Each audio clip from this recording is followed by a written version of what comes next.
the decision which was taken on the 8th to demonetize 500 and 1,000 rupee currency notes was a decision, the main rationale for which was that it is going to affect the black money economy. It's going to have an adverse impact on black money. Now I think basically there is a very widespread misconception about black money, and this decision suggests that the misconception also affects the highest levels of the government. Now this misconception is the following, that we think of black money as basically a whole stash of currency notes which are put in suitcases or put in pillowcases or put in trunks or put underground, etc. That the whole notion of black money is a stash of currency notes. Now that's completely wrong. In fact, if that was the case, then the problem of black money wouldn't be serious, which it is, because black money really itself is a misnomer. It's not a term which is very properly, appropriately used. But basically when we talk of black money, we refer to a whole range of activities. Those activities are either illegal or those activities are undeclared, because those who get profits out of those activities don't want to pay taxes. Therefore, really, it is a set of activities very much like the activities which are known, declared, and which constitute our GDP. When we talk of GDP, we think in terms of a whole range of activities which are going on in the economy. Likewise, there's a whole lot of other activities going on in the economy which are undeclared. Now, those other activities are undeclared partly because they may refer to illegal activities like drug running or arms smuggling or gold smuggling or whatever.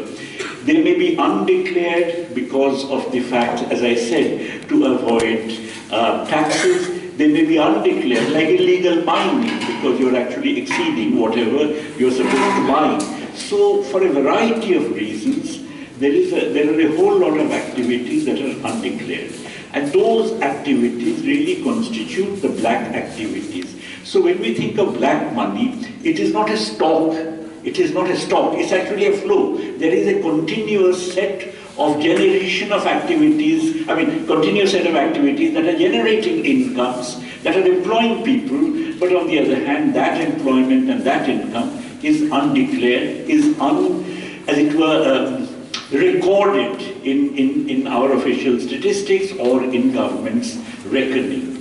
So if you think in terms of black money, in terms of black activities, then simply even getting hold of the stash of notes that may happen to exist is not going to stop those activities. Those activities occur because it's profitable for them to occur. Now, in any activity, there is always a certain amount of stock holding. When the Salarji out there in the Kamal complex is carrying on the activity of trade, he has a whole lot of inventories that he holds regularly. Likewise, in every activity, there's a certain amount of cash that is regularly held. There's a certain amount of money that is regularly held. Now, exactly in the same way, when we are talking about black activities, there is also a certain amount of money that is regularly held. There's a certain amount of cash that is regularly held. But it is not that this cash holding constitutes the black economy, but rather this cash holding is only something which in the process of circulation of cash in the black economy occasionally gets congealed in particular spots. In fact, Marx had once said that really the difference between the capitalist and the miser is that the miser believes that you can become rich by holding money. Well, the capitalist believes that you can become rich only by throwing money back into circulation. Now, when we are talking about black activities, black economy operators, they are capitalists, they're not misers. Therefore, the whole idea is that they actually have to throw this money continuously back, and consequently, that is how they generate their incomes. So, if you only think in terms of demonetizing currency notes, and you think thereby you have destroyed or smashed the black economy, then you are betraying a conception of the black economy that is completely wrong. That it is not just the holding of currency notes, but black economy is a whole set of activities. Now let's see, can it be that this entire set of activities can actually be hampered in some way if you, for instance, even impound some of these currency notes or declare illegal? So it may be that even attacking this might actually upset the entire set of activities that possible.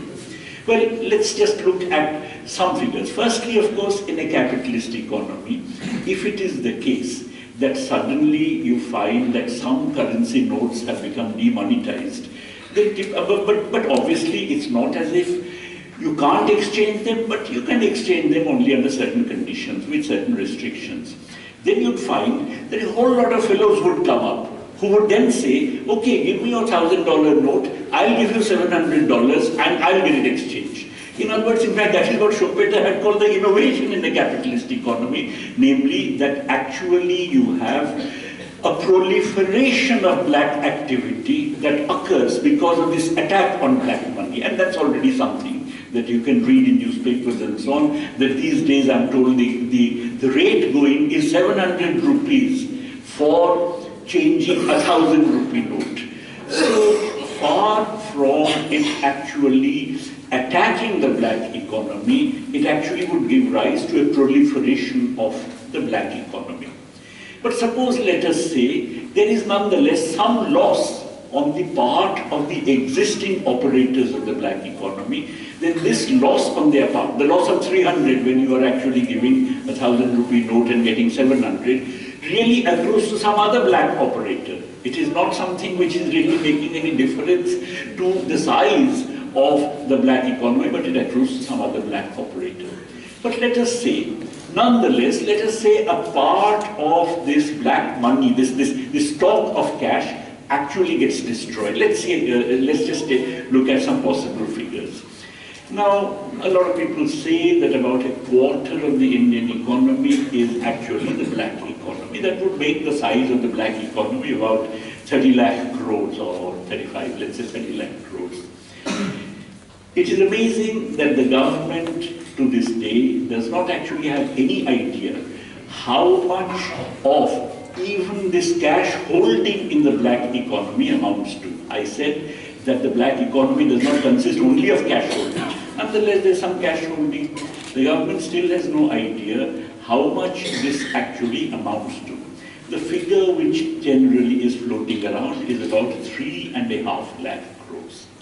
Now, if you have a 30 lakh crore black economy, precisely because the black economy is one where you have high levels of profits and capital gains, let's say roughly about 15 lakh crores, or at the very least about 10 lakh crores would constitute every year the profits and capital gains in the black economy.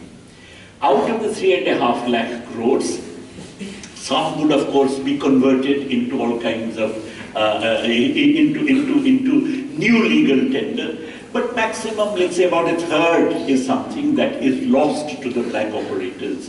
That would mean about 1 lakh crore. So in an economy where you have annual profits of about 10 lakh crores, a loss of 1 lakh crore basically amounts to a 10% loss in your annual profits. Now with this, you're not going to be destroying the black economy. And consequently, the fact that such drastic measures are taken in order to attack the black economy, which actually amounts not to an attack, but at the most to a pinprick, is indicative of the lack of understanding that actually currently permeates even the highest circles of the government. Now, of course, this is not the only argument. There are certain other arguments. One argument, for instance, is that there is a lot of counterfeit currency. Now, if there is counterfeit currency, by the way, the new currency, there is nothing to guarantee that the new currency also would not be counterfeited. But suppose it is the case there is a lot of counterfeit currency and you want to convert it, you don't have to do it overnight. It's not as if on the 8th the government has any information that suddenly there is going to be a flood of counterfeit currency coming into the market. It is something which you could then have done over a period of time, exchanging existing legal tender for new legal tender. After all, this has happened in the past. It keeps happening all the time. I mean, when I was young, we had Naya Paises and so on, and nowadays, your old paisas and move to a metric system, etc. This keeps happening. So the idea that this has to be done overnight is an idea which actually has absolutely no rationale whatsoever. So this, on the one hand, suggesting that this is going to deal a blow to the black economy and suggesting that counterfeit currency made this absolutely essential. None of them, to my mind, none of these arguments, to my mind, carries any intellectual conviction at all. On the other hand, look at the damage it has actually done to the economy.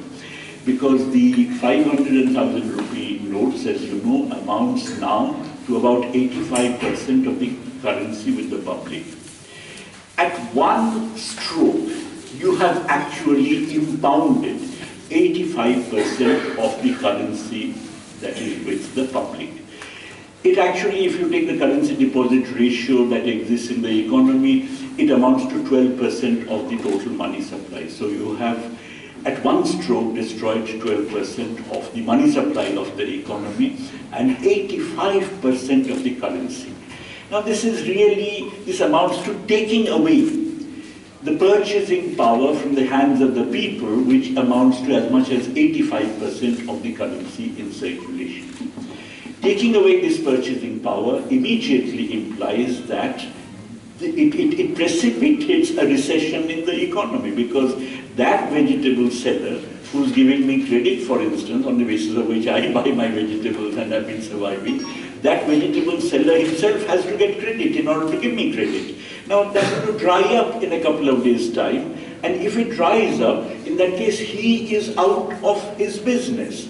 So you have now a situation where a very serious recession is going to occur precisely because you suddenly have impounded 12% of the total money supply of the economy, and what is more, this recession would particularly affect the smaller ones who don't deal in credit cards, who don't deal in bank checks and so on, who actually deal in currency. The only comparable, I've been thinking about the only comparable case I can think of is after the Battle of Plassey in Bengal, shortly after, say 1757, in the 60s and 70s in Bengal under colonial rule. What happened was that because of the drain, there was a shortage of species. In those days, gold and silver constituted the basis of the currency, and there was a sudden drop in the availability of gold and silver, and it precipitated a severe recession in Bengal at the beginning of colonial rule. Such a sharp fall in money supply declared overnight obviously has very serious repercussions on the economy, and particularly on the poorer segments of the people, for which the only comparable example I can think of is in Bengal after the Battle of Plassey. Now, of course, this is supposed to be a part of a general transition to a cashless economy. Now, I think it is symptomatic of the utter callousness, and that is a very mild word, of the Indian elite, that actually they think of such terms, they think of such objectives and so on. The United States, the mightiest capitalist economy in the world, is not a cashless economy. And no target has been set a date by which the US is going to become cashless. You go to the US, you have dollars, you spend dollars. You have a cup of tea, you pay by dollars, etc. So this whole absurdity of a cashless economy that they are going to have is something which is not only an absurdity, but it is really going to affect large numbers of very poor people, because they are not the ones who are going to be eligible for credit cards. They are the people who really require cash. They are the ones who actually operate an economy with cash. So if you say a cashless economy, then in effect you are dealing a heavy blow to that economy of tiny producers, of petty producers, of small producers, of manwalas, etc., etc. Now, just imagine at this very moment, if you cannot buy vegetables from the local teller or from the local vegetable shop, then perforce you have to go to Modern Bazaar or some such place where they accept credit cards. Now that, which is now a temporary, hopefully, a temporary situation would actually become a permanent situation, because if you're living in a cashless economy, then effectively you have to deal with credit cards and so on. A whole lot of people would get completely excluded. Besides, even if you wish to have a cashless economy, this should be a progress that occurs on its own. You don't force people. It is the height of authoritarianism to impose measures on people and say we're going to have a cashless economy. It is just absurd. It is something which is unthinkable, and yet that is exactly what is happening. The last point which I wish to make is that, you know, I've been around for a long time, and I am just staggered by the complete incompetence of economic decision making now. Because in the past, in the government, even those who are ideologically opposed to me, brilliant minds, I.G. Patel or K. Krishnaswamy, the government of India always was served by very brilliant economic bureaucrats. Whether you agree, Raghuram Rajan, whether you agree with them or not, nonetheless, they were people who had good minds, who actually could think and could kind of, you know, come up with an anticipation of the kinds of problems that would arise. In fact, and at the same time, the political leadership was also much more open to listening to discussion. Political leadership may not know economics. I'll tell you a story which was told to me by my teacher, Professor K.N. Raj. Professor K.N. Raj told me that one day, Indira Gandhi called him and a few others from Delhi School of Economics to her office. She was the Prime Minister at that time, and asked them, what do you think of bank nationalization? So they said, yeah, it's a very good idea if we nationalize banks. And then she said, okay, if you think so, can you please make some time and come tomorrow? I want you to talk to somebody else. There was a member of her cabinet, well-known ex-communist called Mohan Kumar Mangalam, who was actually opposed to bank nationalization. So she wanted to see a debate between Mohan Kumar Mangalam and the Delhi school professors, and she just listened to it. Indira Gandhi had no knowledge of economics, but at least political leadership was, on the one hand, open to looking at discussion, looking at issues, and at the same time, professors or bureaucrats or ministers and so on were also people who expressed their views. Now what you have is a disastrous combination of a political leadership that doesn't, of course, know much, and what is more, you actually have, and you have an economic bureaucracy which is psychophantic. As a result, they say what they think the political leadership wants to hear, and this is an utterly disastrous combination. So disastrous that in fact the IMF is now telling the government of India that while we approve of your desire to get rid of black money, please be careful. The fact that in India, the level of economic decision making has now shrunk to a point where India, instead of being the model among all the third world countries in terms of the kind of economic bureaucracy it had, now has to get this kind of gratuitous advice from the IMF, is really indicative of very, very bad days to come. I do not know how long this particular crisis of cash shortage is going to last. Peasants who have harvested their kind of crops now, the Kharif harvest, they are finding it very difficult to sell because there's nobody coming to buy it, because there's no cash. And this, as I said, it will affect petty production sectors very seriously. How long this crisis is going to last, I do not know. In fact, it now turns out that even the ATMs cannot really function properly because of the fact that they have to be remodeled, and that itself is going to take time because there are not enough technicians. And so the fact that all these decisions were taken without anticipating these problems is just a kind of level of incompetence that I find staggering, and it is that which actually worries me very greatly.